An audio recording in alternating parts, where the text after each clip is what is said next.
이번 싱가포르전은 클린스만 감독이 진정한 시험대에 오르게 되는 무대였는데요. 부임 초 만에도 5경기 동안 단 1승도 거두지 못한 데다가 한국에 머무르지 않고 해외에서 모든 일을 원격으로 처리하며 감독으로서의 마인드셋에 있어 큰 비판을 받아왔던 클린스만이었으나 그래도 최근 3경기에서는 3연승을 거두며 논란의 성적 부진에서 탈출한 모습을 보여줬습니다. 하지만 그럼에도 불구하고 여전히 클린스만의 감독 능력에는 의구심이 생길 수밖에 없는데요.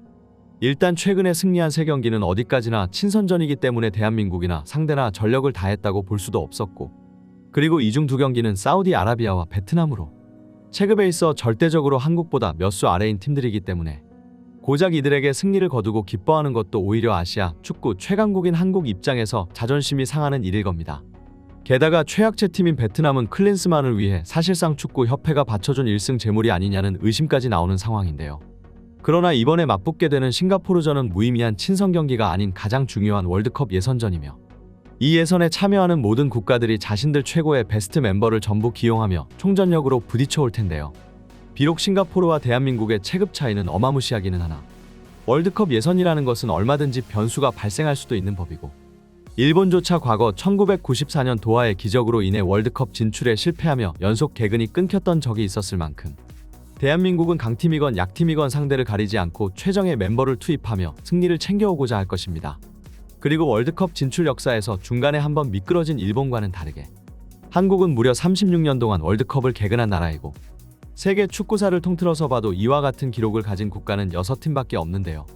그렇기 때문에 이번 클린스만호는 이번 예선전을 큰 어려움 없이 통과하며 11회 연속 월드컵 진출을 노리고 있을 테고, 게다가 싱가포르 바로 다음으로 이어지는 경기가 중국과의 일전이고, 중국의 홈에서 열리는 이 대결은 홈 관중의 시끄러운 응원 소리와 중국 선수들의 거친 플레이로 꽤나 지저분한 경기가 예상되기 때문에 한국 대표팀은 싱가포르를 잡아내고 최대한 여유로운 상황에서 중국과 맞붙기를 바라고 있을 겁니다. 그렇기 때문에 클린스만호는 이번 A매치 첫 경기에서 자신들의 최정의 멤버를 아낌없이 투입했는데요. 대한민국 대표팀은 4-4-2 포메이션으로 출격하였고, 골키퍼에는 김승규가, 포백라인에는 정승현, 서령우, 김민재, 이기재, 미드필더에는 이재성과 황인범, 이강인과 황희찬, 최전방 투톱에는 손흥민과 조규성 선수가 출전하였습니다. 포메이션상으로는 2명의 공격수와 4명의 미드필더처럼 보이지만 이강인과 황희찬은 유럽에서도 측면 공격수로 활약하는 선수들이고, 그렇기 때문에 자연스레 더 높은 위치로 올라가 측면 쪽에 자리 잡을 텐데요. 그리고 손흥민 선수는 최근 국가대표팀에서 이제는 완전히 중앙 프리롤 역할로 자리 잡았으며 토트넘에 있을 때보다 본인이 더 공을 많이 만지며 영향력을 펼쳐야 하기 때문에 이 손흥민의 가짜 9번 위치는 최적의 자리라는 평가가 많았습니다. 결국 조규성이 최전방에 위치하고 황희찬과 이강인이 윙포워드 역할로 뛰며 손흥민이 중앙에서 경기를 지배하는 그림을 클린스만은 그리고 있었을 텐데요. 이번 시즌 김민재와 손흥민이 유럽에서 월드 클래스 활약을 펼치고 있고, 황희찬도 울버햄튼에서 본인 유럽 커리어 최고의 고점을 찍고 있는 중이나 최근 국대에서 손흥민 못지않게 엄청난 영향력을 과시하고 있는 선수가 바로 이강인인데요. 얼마 전 열린 아시안게임에서 금메달까지 따며 군면제 혜택을 받게 된 이강인은 이제 온전히 클럽 커리어에만 집중할 수 있게 되었고, 최근 파리에서 음바페와 함께 듀오를 이루며 리그를 씹어먹고 있는 중입니다. 그리고 오늘 경기에서도 이강인의 날카로운 드리블은 역시나 싱가포르 선수들을 어린아이처럼 보이게 만들었는데요. 대한민국 대표팀은 전반전 경기를 완전히 지배하며 상대를 찍어 누르고 있었지만 공격을 아예 포기한 채 박스 안에서 수비할 생각밖에 없는 싱가포르의 두 줄 수비를 쉽게 뚫어내지 못했습니다. 하지만 손흥민이 중앙에서 버텨주며 공을 측면으로 연결시켜 주었고, 이강인은 측면에서 본격적으로 싱가포르의 측면 수비수들을 무너뜨리기 시작하였는데요. 21분 이강인은 페이크 드리블을 몇 번 시도한 뒤 곧바로 왼발 크로스를 올렸고, 이 크로스는 박스 안에 있는 조규성에게 정확하게 연결되며 결정적인 기회를 잡았습니다. 조규성은 반대편에 있는 이재성에게 헤딩으로 패스를 연결해 주었고, 이재성은 이 공을 받아 골망을 흔들었는데요. 하지만 이 골 장면은 완벽한 온사이드 상황이었음에도 불구하고 부심은 깃발을 들어올리며 오프사이드를 선언하고 말았고, 유럽과 달리 이번 경기에서는 비디오 판독이 없는 상황이라 판정이 바뀌지 않은 채 그대로 한 골을 도둑맞고 말았습니다. 하지만 이 장면을 통해 오늘 이강인의 킥 감각이 절정에 달해 있다는 것을 느낄 수 있었고, 결국 이강인은 같은 자리에서 다시 한번 왼발 킥으로 싱가포르의 수비를 뚫어버리는데 성공했습니다.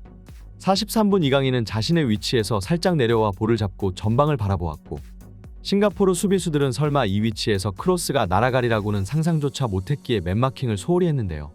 박스 안에 싱가포르 수비수들은 거의 8명이 들어서 있었고 최전방 라인에 깊숙이 박혀있는 선수는 오직 조규성 한 명밖에 없었으나 이강인은 말도 안 되는 왼발 크로스로 이 수비벽을 모두 넘겨버린 뒤 조규성에게 1대1 찬스를 연결해줬습니다. 조규성은 이 크로스를 가볍게 원터치로 밀어 넣으며 왼발로 선제골을 기록했는데요. 이강인의 어시스트는 몇 번을 봐도 아름다운 패스였고 정확도도 정확도지만 공의 구질 자체가 말도 안 됐기에 카메라는 골 넣은 조규성보다도 오히려 이강인을 화면에 많이 잡아줬습니다. 싱가포르 수비수들은 손흥민을 막기 위해 중앙에만 거의 10명 가까운 선수들을 밀집시키면서 대한민국의 골 루트를 차단하고자 했으나 정작 이강인에 대한 견제는 소홀히 해버리는 실수를 저지르고 만 것인데요.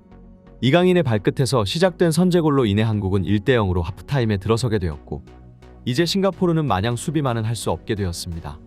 결국 후반전 싱가포르는 라인을 더 올리기 시작했지만 그러나 그럴수록 대한민국의 공격은 더욱 거세지며 더 많은 찬스를 잡게 되었습니다. 결국 그렇게 고생했던 전반전과는 다르게 한국은 후반전 시작 4분 만에 추가골을 기록하게 되었고 이 골도 다시 한번 이강인의 플레이에서 시작되었는데요. 48분경 이강인이 측면에서 싱가포르의 선수 5명에게 둘러싸였으나 탈압박 드리블로 전방 압박을 전부 부숴버리며 박스 안으로 치고 들어갔고 싱가포르 수비수의 태클로 인해 흘러나온 루즈볼을 조규성이 잡아 그대로 중앙으로 크로스를 연결시켰는데요. 황희찬은 재빠르게 침투하며 이 골을 머리로 밀어넣으며 헤딩골을 기록하였고 후반전 50분 대한민국은 2대0으로 스코어를 벌리며 달아나기 시작했습니다. 싱가포르 입장에서는 선제골을 먹힌 순간부터 경기가 힘들어지리라는 것을 깨달았지만 이제 2골 차로 벌어진 순간 사실상 경기 결과는 정해진 것이나 다름없었는데요. 한국 선수들은 더욱 상대를 압도하기 시작했으며 결국 대한민국의 에이스 손흥민이 자신의 시그니처 골까지 기록하면서 쐐기를 박았습니다. 62분 손흥민이 자신이 제일 좋아하는 위치인 손흥민존에서 공을 잡았고 그대로 왼발 중거리 가마차기를 시도하며 싱가포르의 골문을 시원하게 꿰뚫었는데요. 오늘 경기 손흥민과 이강인의 왼발 킥은 그야말로 자비가 없었고 월드 클래스급 정확도를 과시하며 싱가포르를 무릎 꿇리고 말았습니다. 그 후 황의조가 페널티킥을 성공시키면서 4대0으로 더욱 스코어를 벌렸고 84분 오늘 경기의 주인공 이강인이 또 다시 추가골을 기록하면서 득점력을 폭발시켰습니다. 이로써 한국은 완벽한 대승으로 월드컵 예선을 승리로 장식했고 오늘 손흥민과 이강인은 그야말로 막을 수가 없는 활약이었다는 평가인데요. 그리고 이 두 선수뿐만이 아니라 조규성과 황희찬의 플레이도 군더더기 없이 깔끔했고 김민재는 굳이 언급할 필요가 없을 정도로 잘하는 게 상수인 선수라 오늘 싱가포르 공격수들을 전부 잡아먹어버렸습니다. 이번 승리는 그동안 클린스만이 직면해 있던 비난의 여론을 반전시키는 한방이었다고 볼 수 있을 텐데요. 아직도 클린스만호가 가야 할 길은 멀지만 그래도 최근 한국이 배출한 해외파 리거들의 활약상은 앞으로 세계 무대에서 더 많은 업적을 기대해주게 만드는 것이었습니다. 앞으로도 대한민국 대표팀의 건승을 기원합니다. 이번 소식은 여기까지입니다. 지금까지 풋볼랭킹이었습니다. 시청해주셔서 감사드립니다. 좋아요와 구독은 영상 제작에 큰 힘이 됩니다.